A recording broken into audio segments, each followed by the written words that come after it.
जहां के इंसाफ की खास मुलाकात में हमारे साथ धारावी के कारपोरेटर और माइनॉरिटी के चेयरमैन हाजी बब्बू खान जी मौजूद हैं। बब्बू खान जी जो हमारे ख़ास मेहमान भी हैं, मैं आपका मेज़बान मोहम्मद जावेद शेख। बब्बू खान जी, जिस तरह से यानी धारावी मॉड्यूल की काफ़ी तारीफ़ हुई, कोरोना के दौरान जो है आपने काफ़ी मेहनत की और कोरोना की वजह से काफ़ी परेशानियों का भी सामना करना पड़ा। जिस तरह से महाजिर मज़दूर जो है तारिकीन वतन अपने वतन को लौट गए और उसके बाद जो है आपने काफ़ी वहाँ पर काम किया। जिस तरह से बताया जाता है कि अब कोरोना की दूसरी लहर का जो खतरा है धारावी पर मंडरा रहा है, क्योंकि वैक्सीनेशन जो है सेंटर का तो इफ्तिताह किए जा रहे हैं पॉलिटिशियन पार्टियां तमाम लोग, लेकिन वैक्सीन नहीं है। तो इस सिलसिले में आपका क्या कहना है? नहीं, कैसा है, जैसे फर्स्ट वेव जब आया था तो धारावी एक बड़ा हॉट स्पॉट बन गया था और पूरी दुनिया की नज़रें धारावी के ऊपर थी। और ख़ास करके हम लोग यहाँ ग्राउंड पे थे और हम लोगों ने जिस तरीके का माहौल देखा, लोगों में जो डर, खौफ और जो परेशानियाँ लोगों ने उठाई वो हम लोगों ने देखा। लेकिन ग्राउंड के जो लोग थे उन्होंने हिम्मत नहीं हारी, कहीं ना कहीं वो उस परेशानी से लड़ते रहे, हम लोग सब मिलके। और उसका कहीं ना कहीं रिज़ल्ट बहुत अच्छा आया। यहाँ तक कि WHO ने भी धारावी के इस धारावी मॉडल करके एक बात कही लोगों को कि इस तरीके से लोगों को अपना सुधार करना चाहिए। पूरे दुनिया को, पूरे देश को समझना चाहिए कि धारावी के लोगों ने अपने यहाँ से कोरोना को किस बेहतरीन तरीके से जो लड़ाई लड़ी। लेकिन अभी जो सेकंड वेव जो आया उसमें उसी एक हमारे जो ग्राउंड पे जो पूरे धारावी के लोग और पूरा जितना भी हमारा महानगर पालिका का डिपार्टमेंट था, पुलिस थी और ख़ास करके मैडम वर्षाताई गायकवाड़ की तरफ से जो उन्होंने पूरी नज़र रखी धारावी की तरफ, तो सेकंड वेव में हम लोग उसके शिकार नहीं हुए और हम लोग एक बड़ी परेशानी से बचे हैं। लॉकडाउन की जो परेशानियाँ हैं वो हमारे साथ ज़रूर थी, लेकिन हम लोग परेशानी से ज़्यादा परेशान नहीं थे। कोरोना की जो बीमारी है उससे परेशानी ज़्यादा बहुत कम हुई है अब की धारावी में। लेकिन जो वैक्सीनेशन सेंटर जो चालू हुए हैं धारावी में, ख़ास करके मेरे वार्ड में ही मैंने कोशिश करके अपने वार्ड में धारावी में टानिस कैम्प म्यूनिसिपल स्कूल है, उसके अंदर हमने वैक्सीनेशन सेंटर चालू किया। लेकिन परेशानी ये है कि वैक्सीन आता कहाँ से है? वैक्सीन एक एक इंसान को दी जाए, इसकी ज़िम्मेदारी सेंटर गवर्नमेंट की होती है। और सेंटर गवर्नमेंट ने इसके लिए एक बड़ा फंड भी अनाउंस किया था कि वैक्सीनेशन पूरे इंडिया में होगा और वैक्सीन पूरे लोगों को दी जाएगी और फ्री में दी जाएगी। इस तरीके का माहौल बनाया और हमारे प्रधानमंत्री जी ने तो बोला था कि टीका उत्सव मनाएंगे हम लोग। बिल्कुल। तो ये उत्सव किस तरीके का है ये हम लोग समझ नहीं पा रहे हैं, क्योंकि आज वैक्सीनेशन सेंटर बने हैं लेकिन वैक्सीन नहीं है वहाँ पे। स्टेट गवर्नमेंट की जो तैयारियां हैं वो सिर्फ लॉकडाउन की तैयारी है उनकी, बाकी जो कोरोना में जो पेशेंट बीमार हो रहे हैं लोग उसकी तैयारी है, लेकिन वैक्सीन लाने की तैयारी एकदम जिम्मेदारी जो स्टेट गवर्नमेंटों को दी गई है ये बिल्कुल सरासर। जैसा कि ये कहा जाए कि ठाकरे सरकार ने जिस हिसाब से काम किया कोरोना के दौरान, वैक्सीन नहीं होने की वजह से जो लॉकडाउन है उसमें बार बार तोसी हो रही है, इस तरह की बातें भी कही जा रही है। तो क्या ये जिम्मेदारी नहीं बनती कि वैक्सीन जो है वो लोगों को लगाई जाए? और जिस तरह से वैक्सीन के लिए जो है लोग परेशान हैं, 18 से 44 साल की उम्र के लोगों को वैक्सीन लगनी थी लेकिन बार बार इसे रोक दिया जाता है वैक्सीन नहीं होने की सूरत में, और वैक्सीन सेंटर तो बनाए जा रहे हैं। तो क्या होता है इसमें, दो पॉलिसी क्यों है? वैक्सीन सेंटर बनाने के बाद भी वैक्सीन नहीं मिल रही है। हकीकत तो ये है कि अभी सारे लोग, डॉक्टर से लेके पूरे लोग जितने भी पूरे हिंदुस्तान के जितने भी जो हेल्थ पे काम करने वाले लोग हैं उनका ऐसा मानना है कि तीसरा वेव ज़रूर आएगा जी। और वो ग्राउंड पे छोटे बच्चों तक को जी बिल्कुल इन्फेक्शन उसका हो सकता है। अगर ऐसा होता है तो फिर 18 से क्या मैं बोलता हूँ छोटे बच्चों के लिए क्या तैयारी है?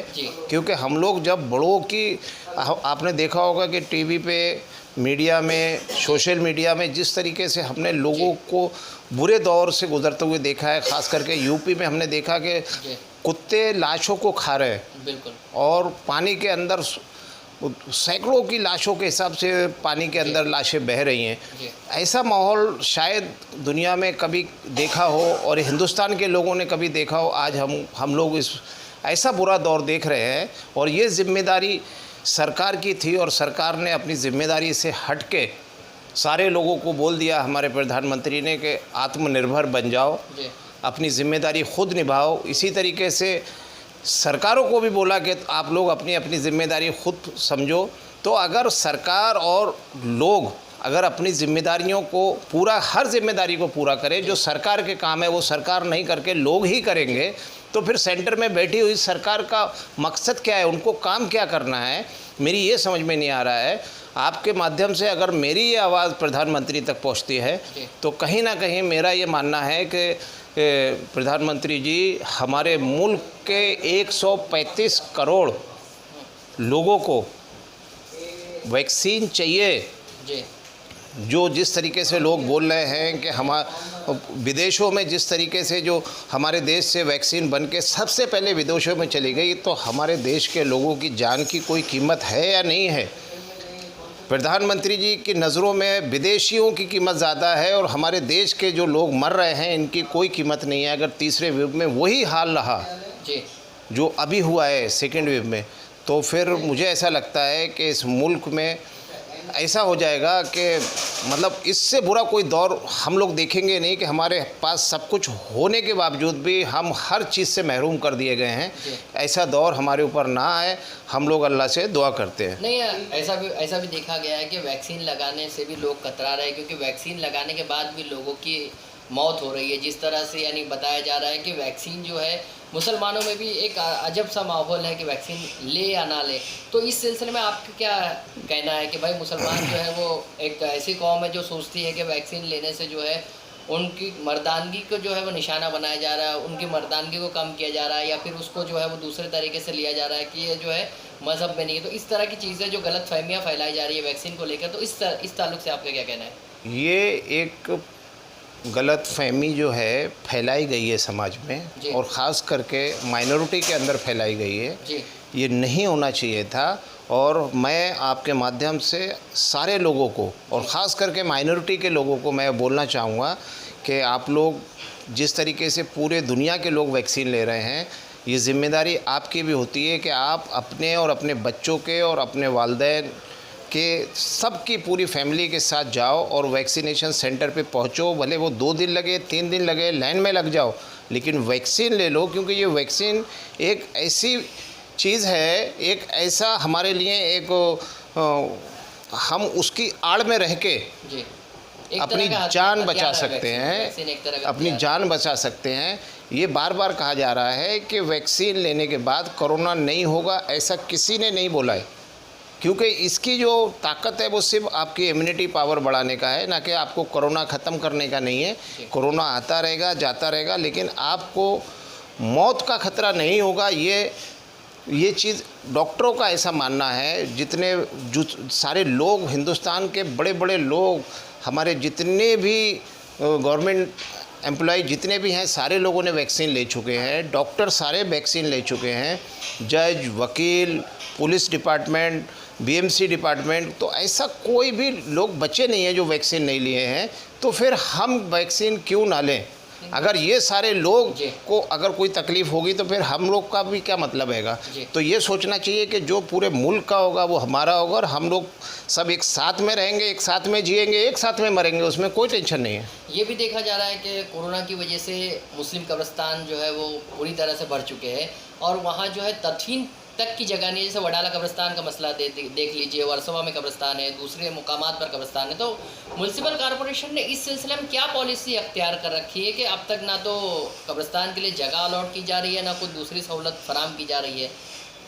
ये मैंने कमिश्नर को भी लेटर लिखा हूँ कि हमारे ख़ास करके मुंबई में कोरोना के काल से अभी तक जो तकलीफ़ें, जो जितनी मौतें हुई हैं, उन सारे लोगों को दफन करने के लिए कब्रिस्तान ही है। और कब्रिस्तान में जगह वाकई शॉर्ट पड़ गई है। तो कुछ दिन पहले माहिम कब्रिस्तान का भी मसला आया, और भी जिस जगहों पे छोटे कब्रिस्तान है वहाँ पे बहुत ज़्यादा तकलीफ़ है। और जो रिसाइकलिंग जो चलता था, एक कब्रिस्तान में 500, 300, 200 बॉडी साल में जाती थी, वो 1800, 700 बॉडी चली गई। इसके लिए कई कब्रिस्तान बंद कर दिए गए हैं। तो और कोरोना की बॉडी के लिए कहा गया है कि 1 से 1.5 साल तक उसको खोल नहीं सकते। जी। तो इसके लिए ऐसे हालात में जी। मैं ख़ास करके महाराष्ट्र सरकार को भी ये बोलना चाहूँगा कि जितना जल्दी हो सके मुंबई में जो प्लॉट हम्म, रिज़र्व कब्रिस्तान के लिए रखे गए हैं वो जी। जितना जल्दी हो सके उसको अलॉट किया जाए और वो लोगों को हैंडओवर किया जाए, ताकि वहाँ पर जो अभी लोगों को जो बॉडी आए उनको दफनाने के लिए जगह दी जाए, क्योंकि ये जिम्मेदारी सरकार की है। हमारे वक्फ बोर्ड की जो ज़मीनें खाली पड़ी है उसको अलॉटमेंट दे दिया जाए। कोई ना कोई तरीका ढूंढ के हमको कब्रिस्तान की ज़रूरतें हैं। अब वो कब्रिस्तान की ज़रूरत सरकार पूरा करेगी और जितने भी हमारे ख़ास करके जो महाराष्ट्र सरकार में बैठे हमारे मंत्री जो नवाब मलिक साहब, उनकी भी ये जिम्मेदारी बनती है कि वो भी इस मसाइल को बड़ी ध्यान से गौर से इसके ऊपर नज़रअंदाज ना करके इस पे नज़रसानी करें। नहीं, जैसा कि अभी रियासत में जो है लॉकडाउन ख़त्म होने के यानी इस पर है, जिस तरह से यानी अनलॉक किया जा रहा है, जैसे कि अभी जून में जो है वो सहूलत दी गई है, कुछ सहूलत बढ़ाई गई है, कुछ दुकानें खुल रही है, तो धारावी में क्या है, पूरा माशियत का मामला क्या है धारावी में अभी? धारावी कोरोना से तो मुझे ऐसा लगता है, क्योंकि कल हमारे धारावी में एक पेशेंट आया था, तो इसका मतलब कोरोना से तो हम लोग निजात पा चुके हैं। जी।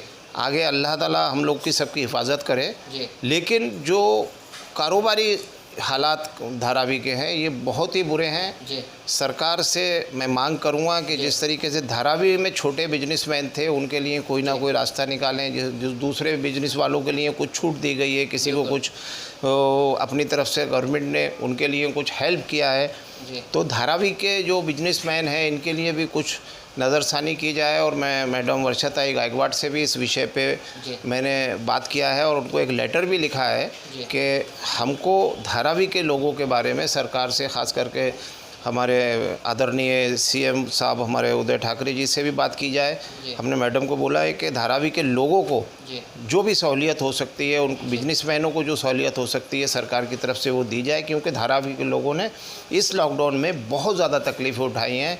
उन्होंने बोला नहीं है, सरकार का सहयोग किया है, साथ किया है, लेकिन अपने दुख को अपने दिल में समा लिया है, लेकिन सरकार से कुछ मांगे नहीं किए, कोई मोर्चे नहीं निकाले। लेकिन हमारा ऐसा मानना है कि उनके साथ में भी कुछ इंसाफ किया जाए। जी, ये थे बब्बू खान जी जो बता रहे थे कि धारावी में जो है कोरोना की मार सबसे ज़्यादा रही और धारावी के मसाइल को लेकर उन्होंने बात की। इसके अलावा उन्होंने कहा कि कोरोना वैक्सीन नहीं है लेकिन सेंटर उसके बावजूद है और लोगों में बेदारी पैदा करने की कोशिश की है और उन्होंने अपील की है कि मुसलमान समाज से ताल्लुक़ रखने वाले तमाम लोग वैक्सीन ज़रूर लें।